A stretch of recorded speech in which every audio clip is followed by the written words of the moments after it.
I've covered a lot of missing persons cases on this channel, and most of them there's this sort of unwritten, unspoken understanding that the person being covered is probably dead. But in today's case, even the people investigating believe the person in question is still alive. Let's talk about Wesley Dale Morgan. Wesley Dale Morgan was born on March 14th, 1999, to Ruby Renee Havard and Dewey Morgan. Renee was about 17 when her son was born, and her teenage relationship with his father didn't last. They split up when Wesley was still pretty young and shared custody of him. By 2001, 19-year-old Ruby and 2-year-old Wesley lived with Ruby's boyfriend, 37-year-old Burnell Hilton Jr. in Clinton, Louisiana. There aren't too many details publicly available on Wesley's disappearance. We know he was last seen around 9:45 on the morning of May 14th, 2001, and he was playing with puppies on his front porch. His mom went inside to start cooking lunch, but when she came back out to get Wesley, he was gone. Ruby called the police, who spent the next several weeks searching through a 5-mile area of woods around the house. Searchers looked on foot as well as utilizing thermal imaging, cadaver dogs, and helicopters. The Louisiana National Guard was called in, and Mike Foster, who was the governor of Louisiana at the time, reportedly declared a state of emergency to fund their flight, though I'm not sure how that works. Early on in the investigation, Sheriff Talmadge Bunch contacted a psychic detective because there was no sign of Wesley and investigators were desperate. Ruby Havard was questioned but has denied any involvement in her son's disappearance. According to the Charlie Project, Ruby thinks investigators are biased against her because of her lifestyle. I'm not entirely sure what this refers to. The only thing I can think of is that the family is lower class, but there might be something else out there that I don't know about. Ruby and Burnell Hilton Jr. both voluntarily took polygraphs later that year. One source said they failed the polygraphs, but another said the results of them weren't being discussed by the FBI, who has been involved in the case since pretty early on. Ruby's relationship with Burnell Hilton Jr. fell apart almost right after Wesley went missing. A month later, she started dating someone new. This new boyfriend was also questioned by police and had his house searched. About 2 weeks after Wesley's disappearance, police found out through the investigation that Burnell Hilton Jr. was responsible for a murder that had taken place in nearby Zachary in 1998. He later pled no contest to aggravated battery in that case. Then in 2008, something happened that doesn't usually happen in these cases. Ruby Havard was arrested for allegedly trying to sell another one of her children. I don't know what gender this child was or how old they were at the time. A few sources said Ruby was pregnant with said child when she allegedly tried to sell them. The child was put into state custody and a hearing was scheduled. I guess it's possible to put an unborn child into state custody, but I will admit ignorance on the topic. The charges were dropped later that year. According to Baton Rouge newspaper The Advocate, there was evidence the proposed payment legally covered legitimate expenses.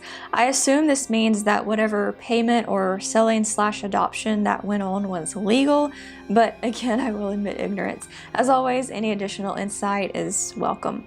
This incident is probably where the main theory in this case comes from, that Wesley was given away by Ruby in an illegal adoption. To this day, this is still the theory that investigators believe. Sheriff Bunch thinks Ruby sold Wesley because she was afraid she was going to lose custody of him anyway. In more recent years, a retired Baton Rouge police officer named Richard Sobers has been working really hard to keep Wesley's case in the front of people's minds. Since around 2012, he's been doing things like handing out flyers, arranging balloon releases, and at one point planned on raising money for billboards. According to Richard Sobers, who isn't officially working on the case as an officer, Wesley's family doesn't seem to want to be involved in the search for him. The Charlie Project also claims that Ruby rarely asks police about how the case is progressing. In a 2016 article, a sergeant said they'd never stopped investigating the case.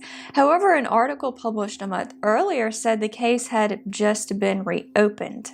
Whatever actually happened, police and the FBI do seem to have renewed the search for Wesley, doing things like buying billboards in Louisiana and Mississippi, conducting searches all over Clinton, and setting up a tip line. The latest update I found in this case was from May 2018, when a butterfly release was held in Wesley's honor. His family did not participate.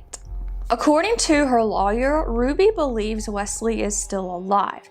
She also thinks police came up with the theory that Wesley was sold because they had to find someone or something to blame his disappearance on. Several sources have referred to her as Ruby Renee Havard Freeman, so I assume she got married at some point.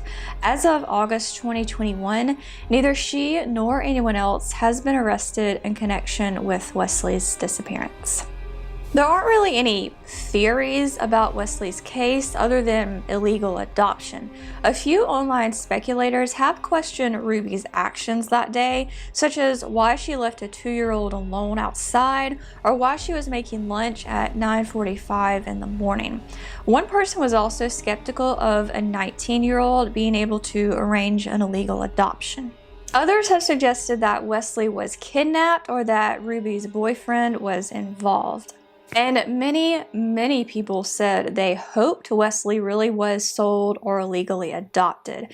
That would mean he is still alive somewhere and being raised by someone who would be happy to have him, even if they might not have gone about it in the best way. Wesley Dale Morgan was 2 years old when he was last seen in his home in Clinton, Louisiana, on the morning of May 14, 2001. He is classified as endangered missing. Police believe he was illegally adopted and possibly taken to Mississippi. Wesley is a white male who is 3 feet tall and 40 pounds at the time of his disappearance, with blonde hair and blue eyes.